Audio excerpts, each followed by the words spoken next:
"Get your damn flag off the road!" The scream ripped through the morning air, followed by the crack of ripping fabric. The American flag tore away from the rusted pole, its stars folding in on themselves as Ethan Marsh yanked it with both fists, veins bulging, eyes wild with fury. Russell Hargrove staggered back, one hand reaching out, trembling. "Stop! What are you doing?" But Ethan didn't stop. He hurled the flag onto the oil-stained concrete, planted his boot on it, and ground the heel in. "This is what I think of your stupid war." A gas pump beeped nearby. The doorbell above the station rang faintly as someone entered, but nobody moved. Time stood still. Russ bent down with shaking knees, fingertips brushing the cloth. "That's not just a flag," he whispered. "That's my brother's. That's my friend Sam." Ethan spat beside the pump. Maybe they should have stayed dead. From across the lot, a sudden engine growled to life. Jack Nolan, breaker to those who knew him, had just finished filling up his Harley when he heard it. His head turned slow, his eyes locked on the scene unfolding 20 yards away. Russ, down on one knee.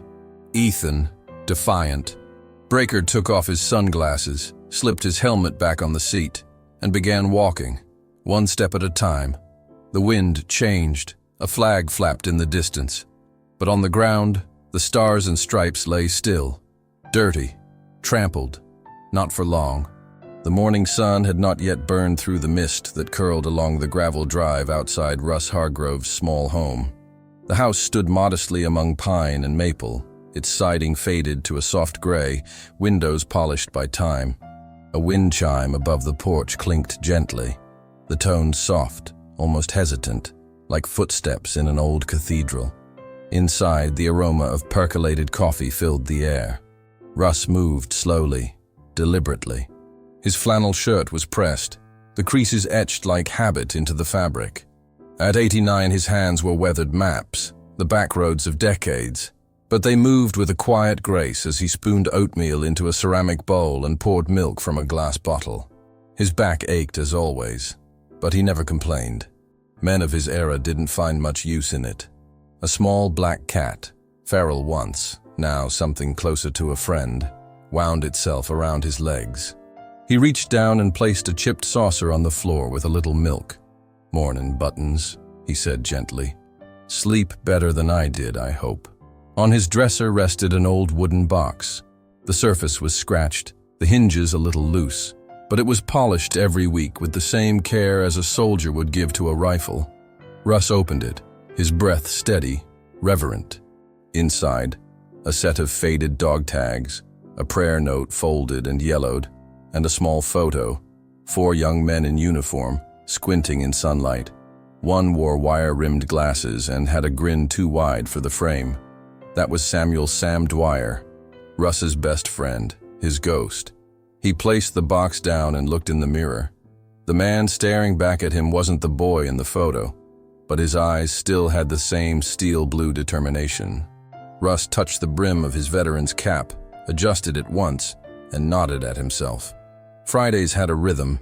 He took the back road into town, gravel ticking against the undercarriage of his old Ford pickup. The cab rattled with each turn, but the engine hummed, faithful. In the back, mounted upright, was a clean American flag. The hem had been restitched by hand just the week before. Russ kept it raised, proud, not for politics, not for performance, but for memory. At the gas station, he always parked at Pump 4. It was closest to the window, where the clerk named Becky could see him. She was younger, maybe late 30s, usually too busy texting to say more than a grunt. Still, he nodded every time. He started the pump. A pair of teenagers brushed past him on their way to the convenience store. Neither one looked his way. One let the door slam shut behind him. Russ flinched slightly, then straightened again. Inside, he asked for coffee. Black. 2 sugars. The girl at the register didn't look up. "That'll be $1.30, she said flatly. He counted out change carefully. 3 quarters, 2 dimes, and a nickel. "Could I get the rest in quarters, if it's not too much trouble?" She rolled her eyes and shoved coins into his palm. "Whatever." He didn't answer, just folded the quarters into his pocket and moved to the corner table. The coffee tasted like burnt earth, but he drank it anyway. It reminded him of campfires, of metal cups clanked in frost-heavy mornings, of Sam pouring too much sugar into his canteen and grinning like a fool. The clock above the counter ticked audibly. It was almost time. Russ returned to the pump and wiped the windshield with a cloth-folded square. His movements were slower now, breathing a bit labored, but he took pride in the details. The truck, the flag, the polished hubcaps. They weren't luxuries. They were rituals, shields against forgetting. As he finished, a car honked loudly behind him. A red sedan.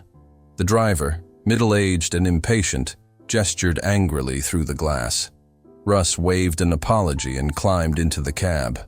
"World moves too fast these days," he muttered, not bitterly, but with a note of quiet surrender. The flag flapped lightly behind him as he pulled up near the station door to grab a paper. It was then that he heard it, that voice, slicing through the stillness like a blade. "Get your damn flag off the road!" His pulse quickened. The door creaked open. The air seemed to pause, as if holding its breath, and the weight of memory rose, uninvited, but familiar. The voice that cut through the station lot belonged to a man whose posture dripped disdain. Ethan Marsh stood near the ice machine, arms crossed over a hoodie stained at the hem. His jaw was tight, shoulders squared, eyes hard. There was nothing unsure about him. No hesitation, no second thought. His presence was a spark thrown into dry grass.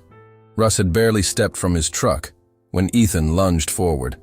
Without a word more, he reached for the base of the flagpole affixed to the truck bed, yanked hard, and tore the flag free. The pole clattered against the metal gate, the flag twisting mid-air like a bird struck mid-flight. A gasp escaped Russ, dry and sharp. Ethan held the flag high, then let it fall. His boot descended with violent finality, grinding the stars beneath his heel. Russ stared, unmoving. His breath caught at the edge of his throat. All around them, the world seemed to hold its sound. No engines, no birds, no chatter from inside the store. Only the soft rustle of fabric beneath a boot, and a silence that scraped. "That flag isn't just fabric," Russ said, voice cracked like winter branches. Ethan scoffed. "No, it's poison. Everything wrong with this country, stitched into stripes and worshipped like a golden calf." From behind the glass of the convenience store, Becky stood frozen. Her phone hovered in her hand, eyes wide but unmoving. A man at pump 6 lowered his nozzle slowly, eyes darting between the two men but making no step forward. Russ knelt slowly, not because of the weight of age but because of reverence. He reached out with trembling fingers and lifted the soiled flag from the ground. The hem had torn slightly. A thin thread unraveled as he folded it gently, reverently, pressing each crease as if tending to a wound. "You don't have to understand," he whispered, "but you should respect." Ethan shook his head. "Respect is earned. And your time? It's over. You people don't know what you've left behind." There was venom in the words, but also something else. Something buried, unspoken. Russ stared down at the flag now folded loosely in his weathered hands. The fabric was creased, smeared with dust where the boot had struck it. His grip trembled, not with fear, but with the weight of something far older. A silence passed through him, like cold wind through old bones. He felt a moment unwind, not from today, but from decades ago, in a land of snow and smoke. And as he blinked slowly, the gas station faded, and the memories took hold. The sky was bone white above the frozen hills of Korea in January 1952. The snow had turned to slush in the trenches, coating boots and soaking through socks, making every step a cold slap of misery.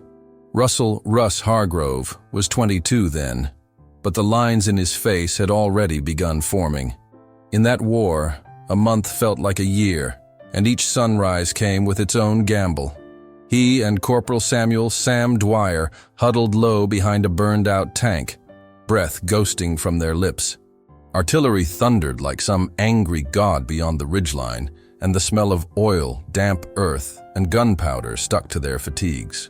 Sam adjusted his wire-rimmed glasses, now held together with a strip of electrical tape.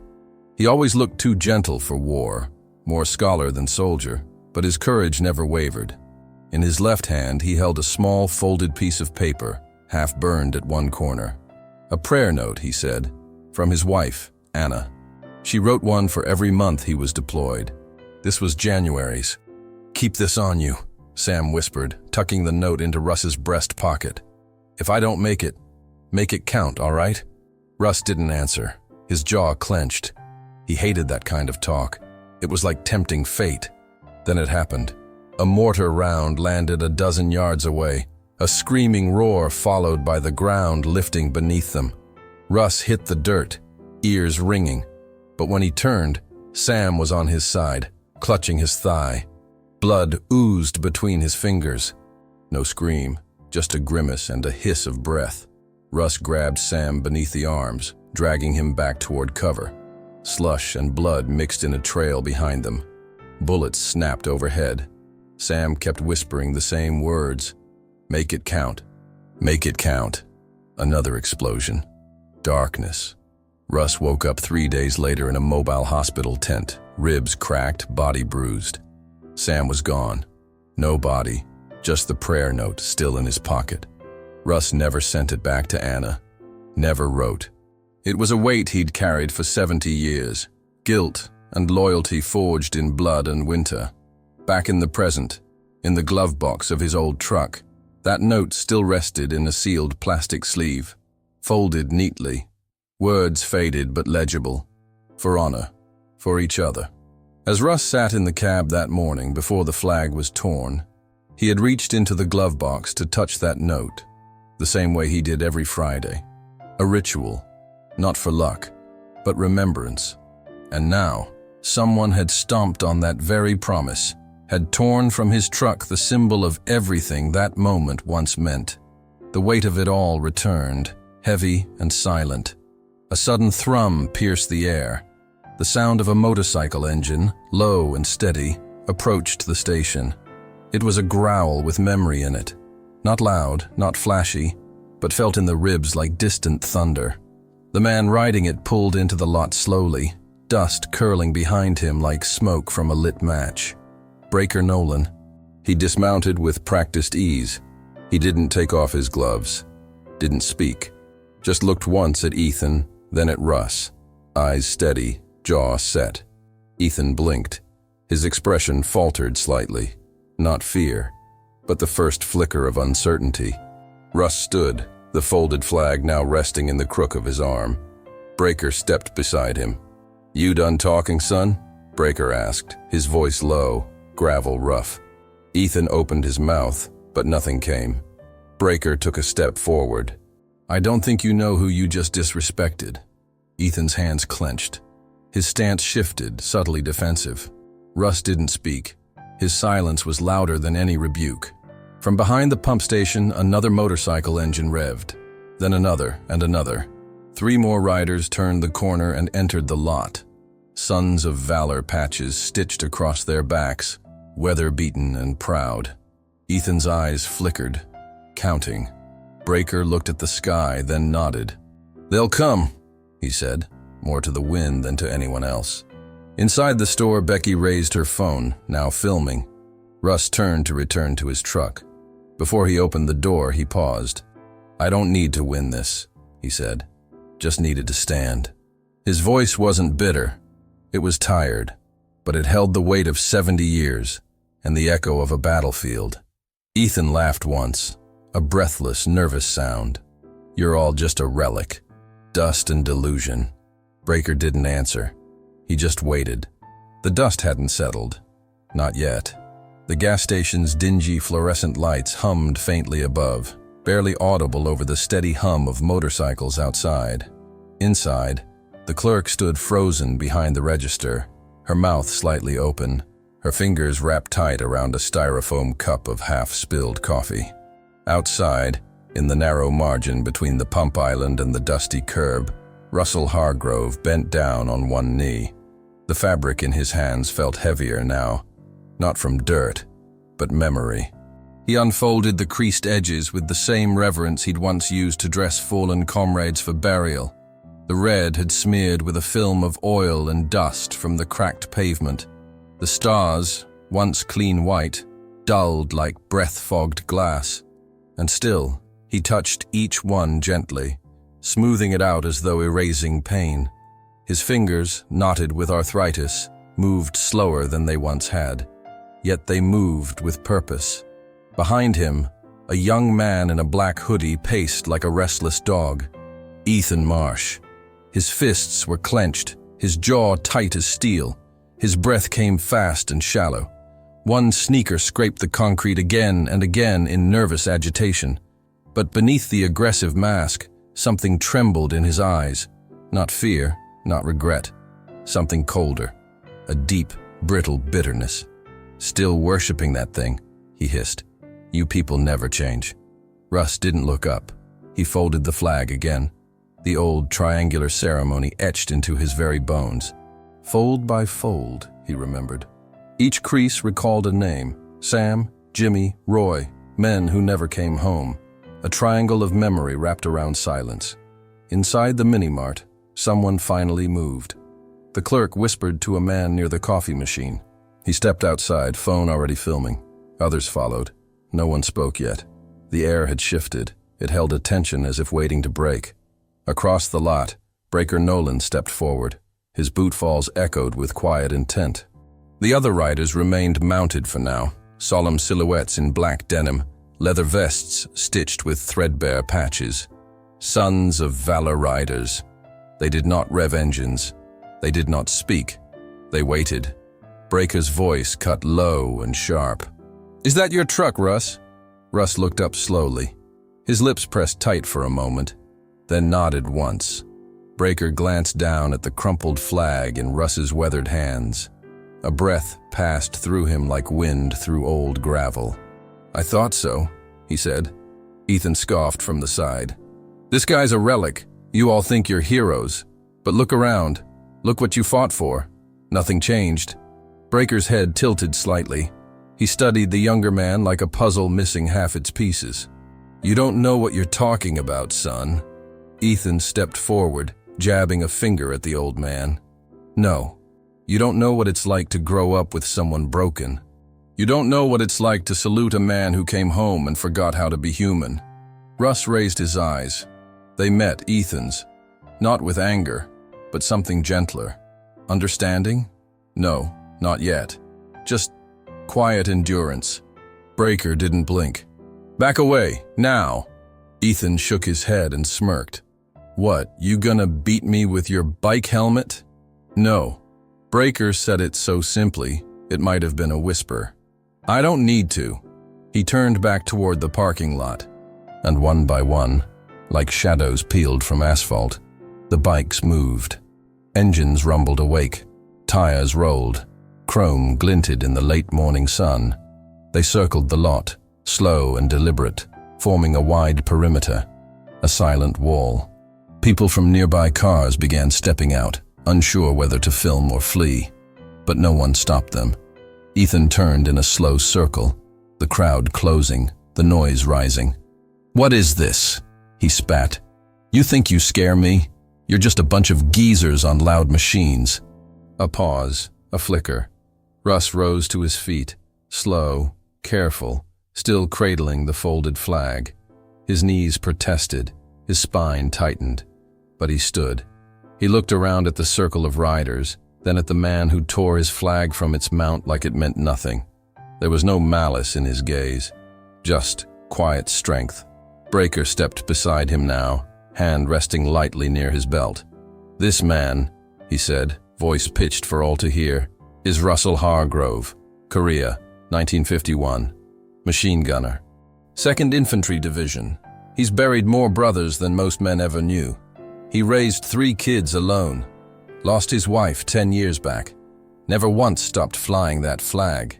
He paused. "And you spat on all of it." For a moment, the air went utterly still. Then Ethan snarled and lunged, a sharp jab toward Breaker's ribs.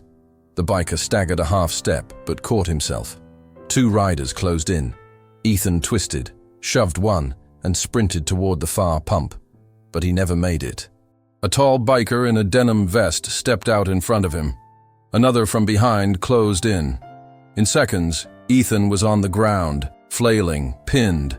A siren yelped from the distance. Russ didn't move. Breaker looked toward the road and nodded once. The growl of the siren grew louder, its echo ricocheting off the nearby cornfields and concrete. The moment it pierced the edge of the gas station lot, the air shifted again, no longer crackling with threat, but charged with something heavier. Finality. The black and white patrol car pulled in slow, rolling to a clean stop just beside the pump island. Its lights painted flashes of red and blue across the chrome of the bikes, the dull tan of Russ's pickup, the dusty window glass of the convenience store. From the driver's seat stepped a tall, broad-shouldered woman in a crisp brown uniform. Officer Denise Callahan, a local name with weight behind it. She had the steady walk of someone who had seen too much to be easily surprised. But what she saw now made her stop mid-stride. Ethan lay pinned between 2 bikers, his face red with fury and dust. His breathing came in huffs, uneven. His hoodie was bunched at the collar, one knee scraped open, bleeding lightly onto the concrete. Russ stood quietly nearby, the triangle-folded flag held in both hands. Breaker met Callahan's eyes, giving a subtle nod. Denise stepped forward. "Let him up, but stay close." The bikers obeyed without a word. Ethan pushed himself up, brushing gravel from his palms, teeth clenched in frustration. "That was assault," he growled. Denise raised an eyebrow, already sliding her hand to the small black body cam clipped to her chest. "Assault?" she said softly. "Funny. You just ripped a mounted flag off a veteran's truck, then stomped it, then tried to flee. And I'm told there's footage." One of the bikers, a younger man with an arm tattoo of an eagle clutching dog tags, stepped forward. He held up his phone. "Got the whole thing." From the moment he shouted at the old man. The store clerk opened the door and added her voice. "Me too." And the store cameras caught it. All of it.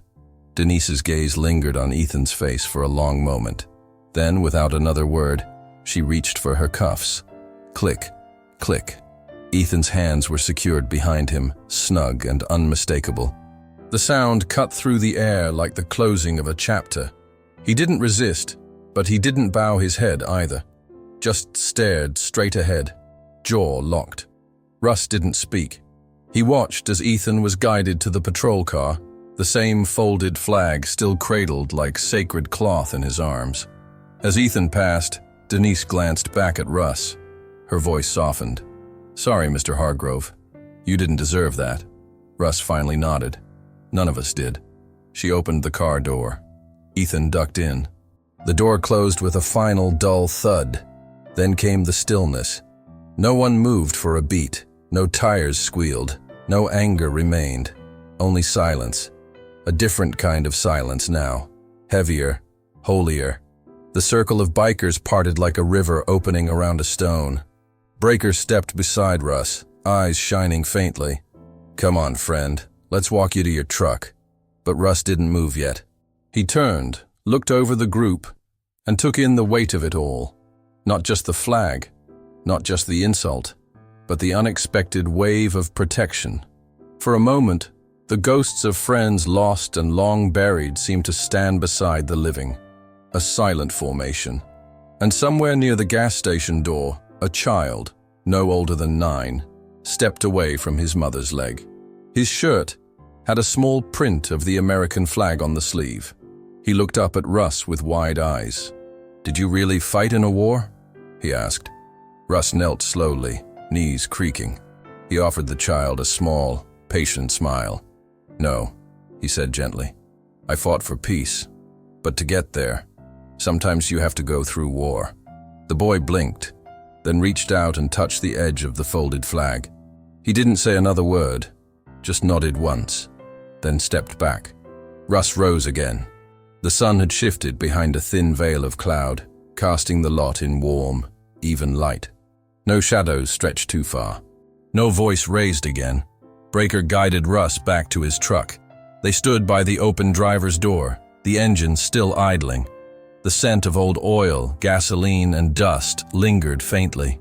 "You handled that like only a soldier could," Breaker said. Russ shook his head slowly. "No, I handled it like a man who's been broken before, and rebuilt the right way." The flag, still folded, was placed reverently on the passenger seat. From the far end of the lot, another biker, a tall woman with silver hair and sunburned cheeks, walked toward the pole near the station sign. From the back of her saddlebag, she removed a clean American flag. The edges were hemmed by hand, crisp and bright. With practiced care, she affixed it to the metal clips and hoisted the rope. The flag rose slow, inch by inch, until it unfurled in full above the station. It caught the wind just right, snapped once, then danced. The bikers stood still beneath it. No one said the pledge, no one sang. They just watched, and that was enough. The video was uploaded within the hour, not by one person but by three. One was the biker with the eagle tattoo. Another came from the gas station clerk's phone. The third angle, a quiet capture from a bystander waiting to pay for a soda, was the one that spread like brush fire. It showed no confrontation, no shouting, just a slow zoom across the sea of bikes, their chrome flashing under the sun. Then a hard cut to an elderly man standing alone with a folded flag in his arms. A boy reached toward him. The silence was heavier than sound. By sunset, the clip had over 2 million views. The comments section swelled with hearts and salutes. "This broke me. Reminds me of my granddad. Thank you for your service, Mr. Hargrove. More men like him. Fewer like the one cuffed. He stood alone until they stood with him." It was the phrase that caught fire. Someone printed it onto T-shirts by morning. Across the nation, news outlets ran the footage with quiet piano music in the background. They dubbed it the gas station salute. Flags were flown in schoolyards the next day. A governor's spokesperson issued a statement of support for the dignity of our veterans and the communities who still stand for them. But back in town, the attention was quieter, more personal. Russ Hargrove never opened a social media account. He didn't own a smartphone. But the day after the confrontation, he found a crowd of townsfolk waiting near the diner. Some he knew, others he hadn't seen since his wife's funeral. They didn't cheer, didn't clap. They stood when he entered, and that was enough. Meanwhile, Ethan Marsh sat in a county holding cell. No bail posted, no attorney present yet. The officers didn't speak to him more than they needed. They didn't need to. The case was building itself. By the third day, 5 new statements had been filed. An older man from the American Legion reported being followed and harassed by Ethan outside a grocery store 2 months earlier. A retired nurse recalled him yelling at a Veterans of Foreign Wars volunteer outside a fundraiser. An elderly woman, hands shaking, confessed that she hadn't come forward before, fearing retaliation. He had spit near her shoes when he saw her placing a flag pin on her porch railing. Now the dominoes tipped faster.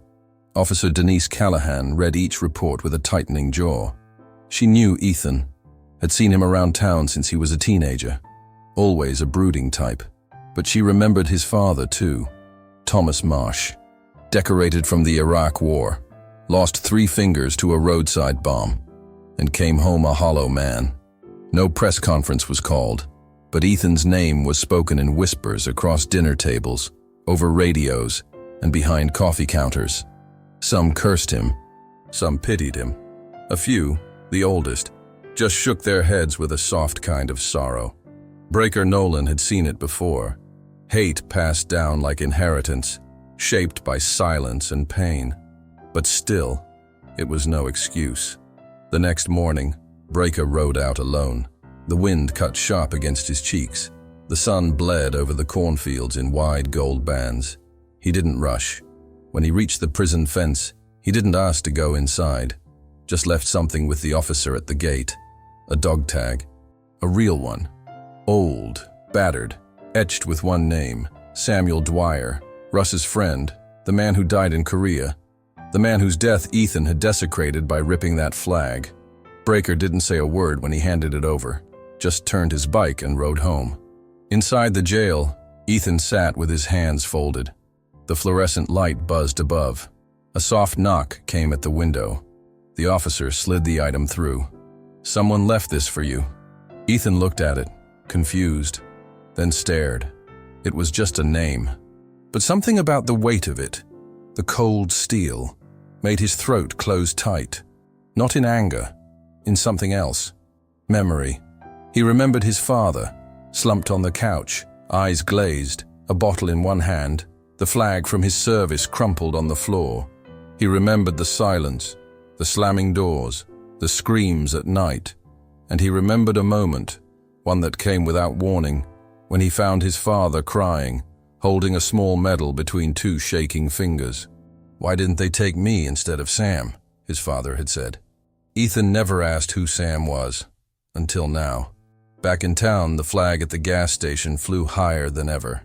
A new plaque had been installed by the pumps. In honor of Russell Hargrove, Korean War veteran, for standing when it wasn't easy, for teaching us what endures. Russ had not spoken at the ceremony. He didn't need to. His silence, like before, was enough. The crowd watched as he stood beside the base of the flagpole, hand on his heart. Breaker stood beside him. No helmet, no sunglasses. Just the creased lines of a face weathered by time and loyalty. When the flag reached its peak, a hush fell. Then a whisper broke it. "Always forward," someone said, and it was repeated, like a quiet chant, like a promise. The morning after the ceremony, the town felt different, not louder, not proud in the loud sense, but steadier, as if something invisible had been righted, and the weight of that balance made everything feel quieter. In the post office line, people spoke more softly. At the diner, refills were poured without asking. Children held doors longer. No one said the word viral or trending or news. They just said, "Did you see it?" and nodded like they already knew what the answer was. Russell Hargrove sat on his porch, a thermos of black coffee balanced on his knee.